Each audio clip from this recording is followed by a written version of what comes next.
David is in Rayners Park. David, good evening. What's your question? Good evening, Daniel. Thanks for taking my call.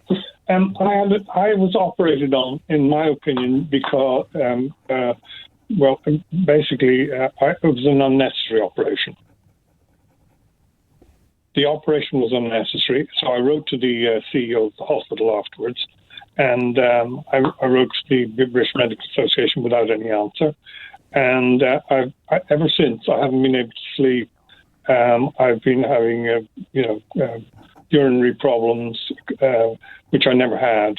The operation, the surgeon told me, was supposed to improve urine flow and reduce pain, which it couldn't, neither of which it could have done, because I had simultaneously had sciatica pain, which was the real cause of the pain, and his operation couldn't have done anything for that.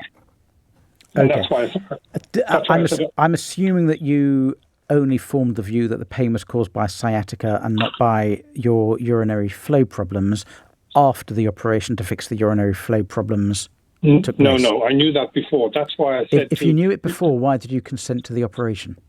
Well, basically, I consented to the operation because I expected to see the surgeon to come along and see me. When I spoke to the assistant who I said, why am I having two operations when I only need one? I was there for one operation, i.e. to take out a stone. And the stone could have been taken out if he told me that we don't have all the people here to do that. So what I'm doing is I'm going to put in a stent instead. Now, if he'd look at my record, he would have realised that other surgeons had already said, that my it was the pain was from the back by the nature of the pathway of the pain. It was a back problem. David, I don't think there's any point getting into the medical details, only because I'm not a doctor and I can't give you medical advice. No. What would you call it? Negligence or what? You potentially have a claim for clinical negligence if you were advised by your doctor to have an operation that had no real prospect of solving the problem it was intended to solve.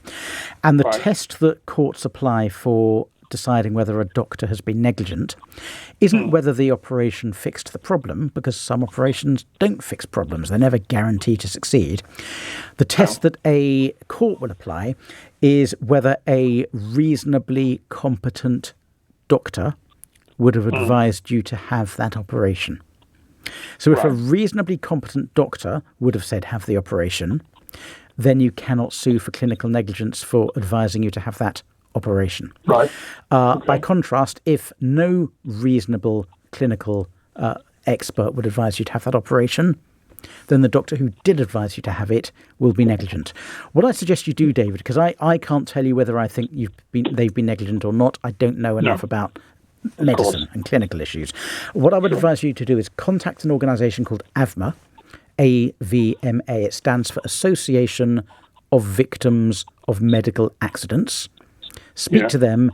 They'll be able to give you some more guidance, and they'll also be able to point you in the direction of some lawyers who'll be able to help you, potentially on a no-win, no-fee basis. Right. Well, the only other thing is I've gone outside the time. Do you mean it was more than 3 years ago? Yeah. So would it be the case that I could claim assault or something similar? How many years ago was it? About 6 years ago. Okay, you can't claim assault because they didn't assault you. They had your consent to do the operation. If it's 6 years ago, it's going to be tough to get an extension. You can sometimes get an extension of the normal 3-year time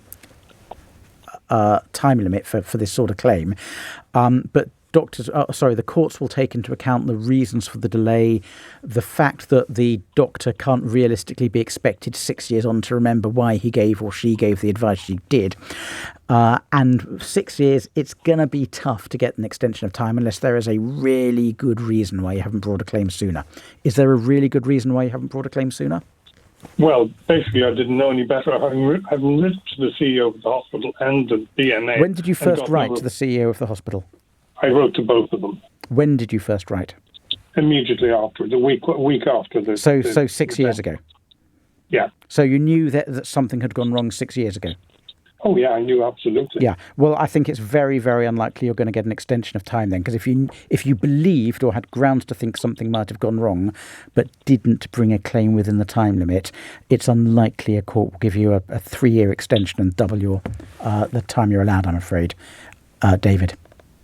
Right. But it is still worth speaking to AVMA. Give them a call. Look them up on the internet. How do I spell it? AVMA, Association for Victims of Medical Accidents.